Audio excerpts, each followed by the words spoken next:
She knew very well that some people are not wearing shoes, but they always give the excuse of tradition, that this is our tradition, that's why we are not wearing.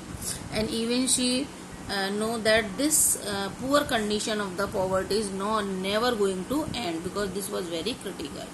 And even she gave one example from here. You can see. Okay, first of all you should write down the meanings for the next page. Desolation means loneliness.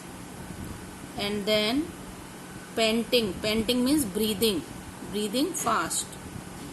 Periphery of Delhi means the outer side of Delhi, means the boundary of Delhi. And squatters means the people who were living illegally. And wilderness means no one was living there, means no person was living, that was just like a forest or empty place. And then devoid means lack of. And tattered means rough, rags. And here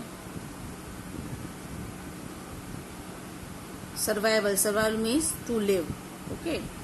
And hums means this is a low voice. So now I am going to explain this.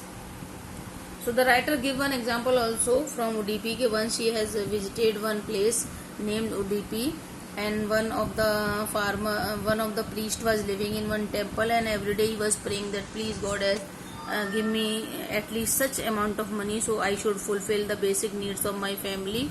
And every day he was praying for a pair of shoes for his son. But when after 30 years the writer visited to the same place, she found that the place has become little bit deserted, but still the new priest was living there, and his son came from the school. He was having a school bag.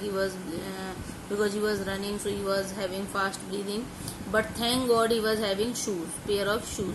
It means that now after 30 years, Goddess has granted the wish of the previous priest. Simple meaning is that writer just wants to say that many people are not able to wear shoes only because of the poverty. So the same condition is with these rag pickers in that area.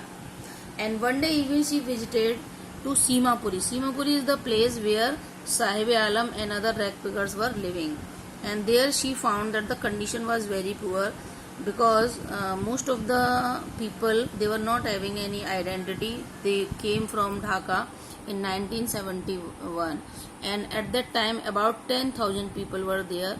So they all started to live in Simapuri.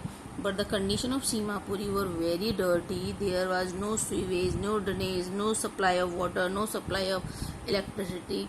They were living in very poor, dirty and unhealthy surroundings.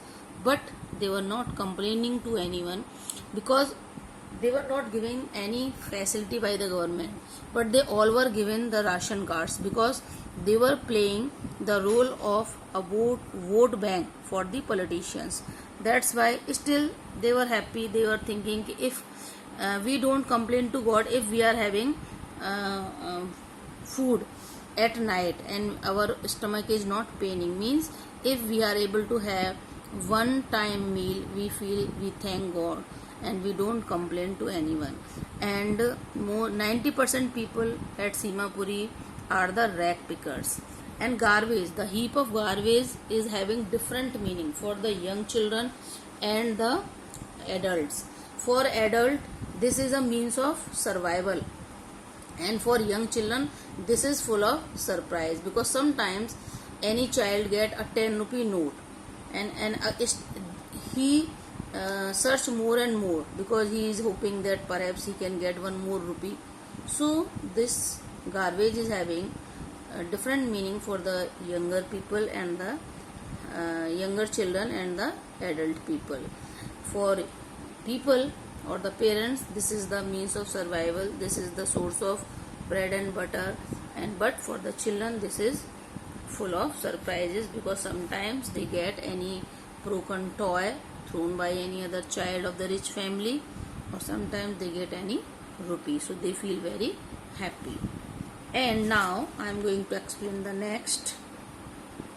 One day, the writer saw Sahib was standing in front of a tennis club because he liked tennis also very much. But tennis game belongs to rich people, so this is not in his reach. Anyhow, he has arranged one pair of shoes that was discarded or discarded by the boy of any rich person, or it was rejected, means this pair of shoes was rejected by any rich boy. So Sahib was very happy. He was, though shoes were not up to the mark, but still Sahib was very happy to get these shoes because it was just dream come true for him. And Sahib told the writer that I love tennis, but I am not able to go there. But sometimes the gatekeeper allow me to get inside when no one is there, and at that time I play and I write the swings. And now this is the end of the story. One day, Sahib was coming from the front side, and the writer saw that he was having one milk can in his hand, and she was surprised. At that time, Sahib told the writer that now he is working somewhere on a tea stall, and the owner of the tea stall was giving him 800 rupees and meal also, 2 or 3 times meal also. In this way, Sahib has started to work. But the writer noticed one thing, that he was not looking as happy as previously he was. Why? Because now Sahib has become somebody's servant. Previously he was his own master, but now somebody else is his master. And previously the plastic bag was his own, but now the milk can belongs to someone else. So Sahib has lost his carefree look. He has lost his liberty. In this way, this is the story of a boy, Sahib, one of the rag pickers.